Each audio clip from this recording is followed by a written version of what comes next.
Tahun-tahun yang lalu dunia Arab, maksudnya Yaman hancur, Syria hancur, Irak hancur, belum berkesudahan sampai sekarang. Konteks di Indonesia, nah ini menjadi keprihatinan para kiai. Oleh karena itu masyayikh Lirboyo menyampaikan perintah kepada alumni, kepada kiai-kiai muda, kepada gus-gus Lirboyo untuk bersikap secara ilmiah hingga hadirlah fikih kebangsaan. Itu bagian dari upaya santri.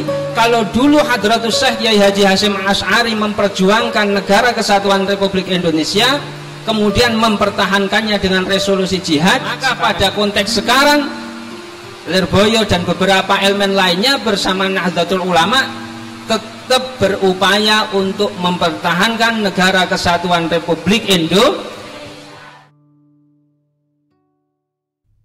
Assalamualaikum warahmatullahi wabarakatuh.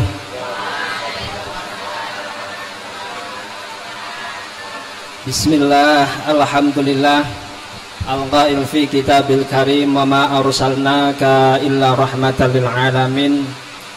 Wassalatu wassalamu ala sayyidina wa habibina wa maulana Muhammad,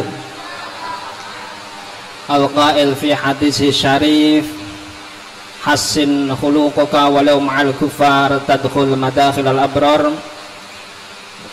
wa ala alihi wa ashabihi wa man tabi'ahum bi ihsan ila yaumiddin. Amma ba'd. Hadratal muhtaramin, para alim wal ulama, wa bil khusus sahibul ma'had al-iman, pangarsanipun al-habib al-ustad Hasan bin Akil Ba'bud, pangarsanipun Habib Muhammad Fakih Muqaddam bin Hasan bin Akil Ba'bud beserta seluruh dzurriyyahnya. Semoga meskipun dalam situasi pandemi tetap diberikan kesehatan, tetap diberikan kesabaran dalam mengawal kita, dalam mendidik kita secara maksimal, secara sempurna. Pangarsanipun yang saya hormati, senior kita, kebanggaan Bulus.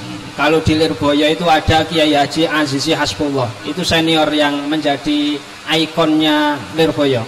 Kalau di Bulus ada pangarsanipun Kiai Haji Fauzin Jamil MPDI. Tepuk tangan untuk beliau.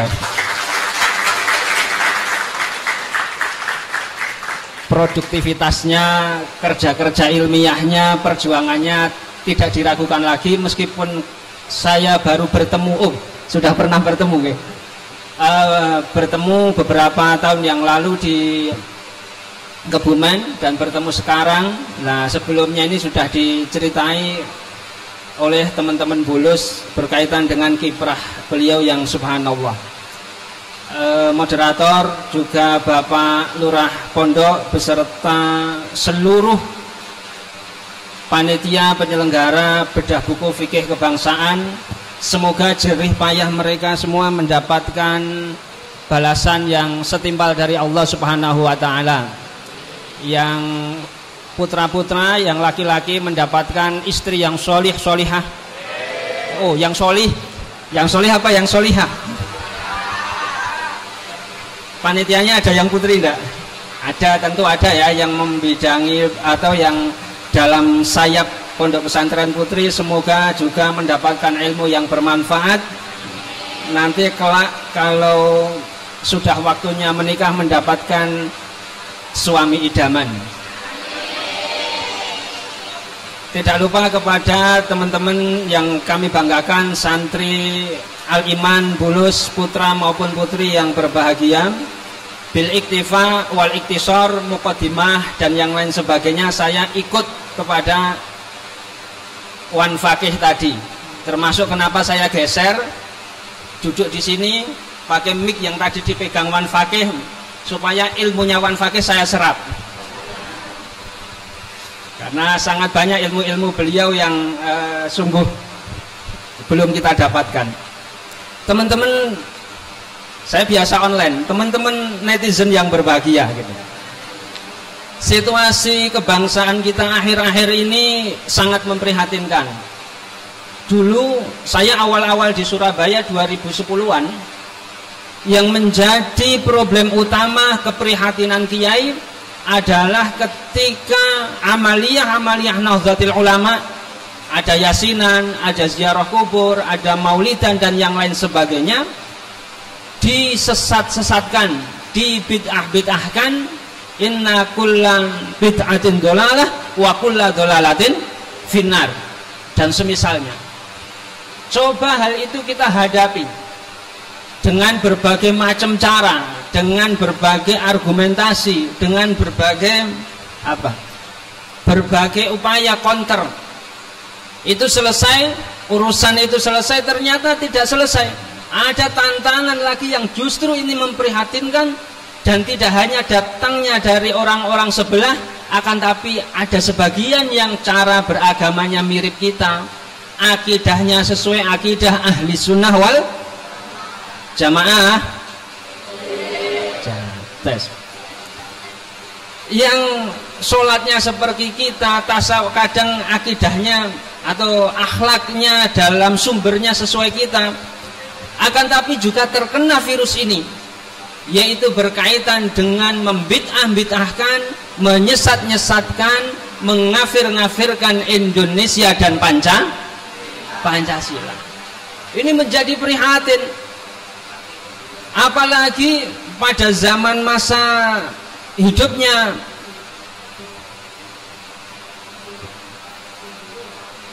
Presiden Abdurrahman Wahid atau Gus Dur. Sempat Indonesia mau dibuat kacau, dibuat rusak, dibuat tidak stabil dan semisalnya. Kemudian Arab Spring, di mana Arab waktu tahun-tahun yang lalu, dunia Arab maksudnya, Yaman hancur, Syria hancur, Irak hancur, belum berkesudahan sampai sekarang. Konteks di Indonesia perbedaan ini, nah ini menjadi keprihatinan para kiai. Oleh karena itu, dalam konteks ini, kiai-kiai masyayikh Lirboyo menyampaikan perintah kepada alumni, kepada kiai-kiai muda, kepada Gus-Gus Lirboyo untuk bersikap secara ilmiah hingga hadirlah fikih kebangsaan. Itu bagian dari upaya santri. Kalau dulu Hadratus Syekh Kiai Haji Hasyim Asy'ari memperjuangkan negara kesatuan Republik Indonesia, kemudian mempertahankannya dengan resolusi jihad, sekarang diperingati dengan hari santri. Maka pada konteks sekarang, Lirboyo dan beberapa elemen lainnya bersama Nahdlatul Ulama tetap berupaya untuk mempertahankan negara kesatuan Republik Indonesia. Allahumma sholli ala Muhammad. Nah, lalu apa saja yang menjadi isu besarnya dalam fikih kebangsaan ini? Nanti detailnya bisa jenengan baca. Yang pertama berkaitan dengan bagaimana antara Indonesia sebagai negara bangsa dipertentangkan dengan negara Islam yang ada di kitab-kitab itu. Makanya santri-santri itu kalau yang khusyuk biasanya nanti keluar tidak punya teman bergaul di dunia luar, nanti mudah ini terserang yang semacam ini. Ada yang khusyuk, acung jari. Perempuan-perempuan juga demikian. Yang terlalu khusyuk, bukan berarti tidak boleh khusyuk ya. Maksudnya tidak bergaul secara terbuka. Melanjutkan ke kuliah, melanjutkan ke kampus di berbagai perguruan tinggi, apalagi yang negeri di kota-kota besar, nanti akan ketemu dengan komunitas yang berbeda dengan Al-Iman Bulus. Itu pasti akan seperti itu. Kalau tidak kuat, kalau pemahamannya tekstual, maka nanti akan mudah menjadi radikal. Ini dipertentangkan. Demikian juga Al-Quran dan Pancasila. Kira-kira baik mana antara Al-Quran dan Pancasila? Baik mana antara Al-Quran Pancasila? Yang putri baik mana? Baik mana yang putra? Al-Quran apa Pancasila? Nah itu kalau orang mau menjawab pertanyaan ini, perlu pertanyakan lagi, antara Al-Quran itu dari Allah Subhanahu wa Ta'ala, Pancasila merupakan produk dari manusia, tidak bisa diperbandingkan. Kalau membandingkan ya aneh. Ini dipertentangkan. Maka banyak kita lihat, contoh umpamanya di Cirebon tahun 2000 sekian, ada yang namanya Syarif, ada yang bersama adiknya kemudian menyusul di tengah jamaah sholat Jumat di Masjid Polresta Cirebon, ketika imam sholli fardhal Jum'ati raka'ataini mustaqbilan qiblati, adaan imam lillahi ta'ala Allahu Akbar, Bismillahirrahmanirrahim, Alhamdulillahi Rabbil Alamin, Ar-Rahmanirrahim. Biar bom bunuh diri. Kemudian di Surabaya barusan, saya baru bedah buku semacam ini di Bali. Pagi-pagi belum acara dimulai, masih ngopi bersama panitia.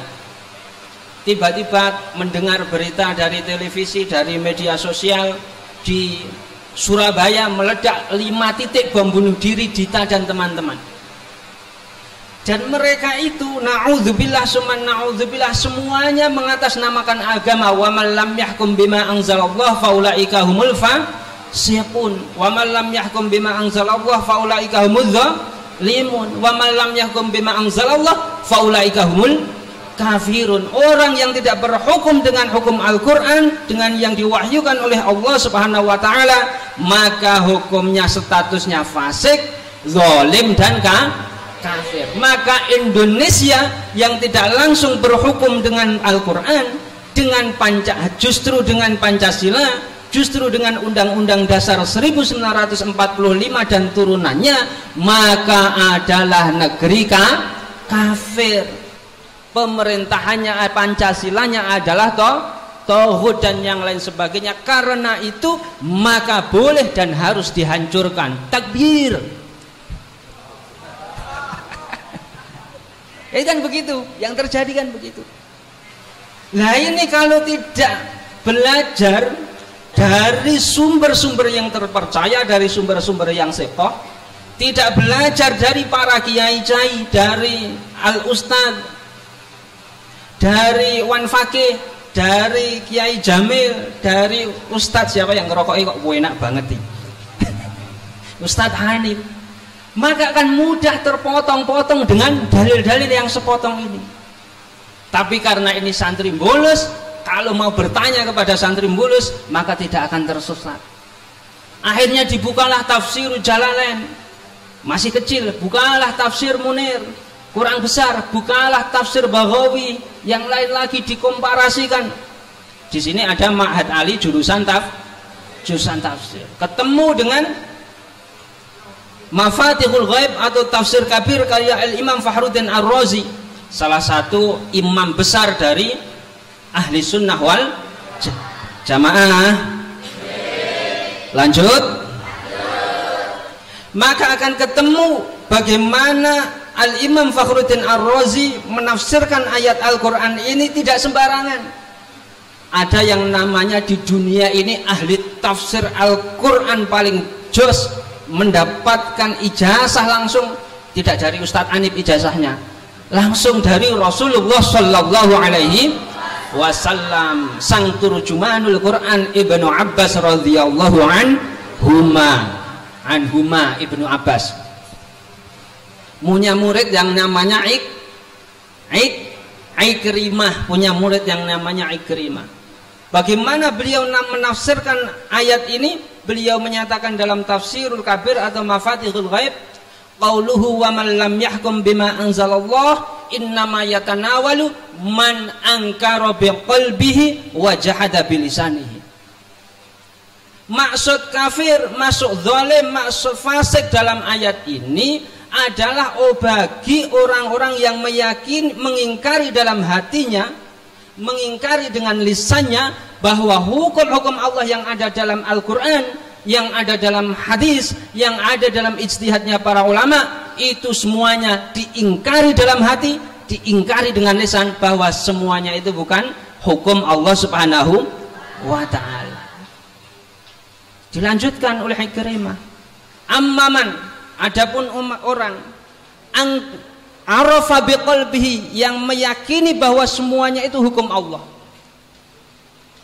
wa aqarra bilisanihi, dan mengikrarkannya dengan lisan bahwa semuanya itu adalah hukum Allah, tetapi orang itu tidak bisa melaksanakan seluruhnya, mengimani semua dalam keimanan Islam bagi kaum mukminin apa yang dibawa oleh Rasulullah Shallallahu Alaihi Wasallam, tapi tidak bisa melaksanakan secara 100%. Kata Ikrimah, muridnya Ibnu Abbas, fahuwa hakimun bima anzalallah, maka dia meskipun tidak bisa 100%, maka dia tetap termasuk orang yang berhukum dengan hukum Allah. Maka di Indonesia dalam konteks sekarang ini, meskipun tidak langsung berdasarkan Al-Quran, meskipun tidak langsung kepada hadis, dengan berbagai proses ijtihad para ulama itu, selama itu meyakini bahwa yang ada di Al-Quran, hadis dan semisalnya berkaitan dengan hukum-hukum itu adalah hukum Allah,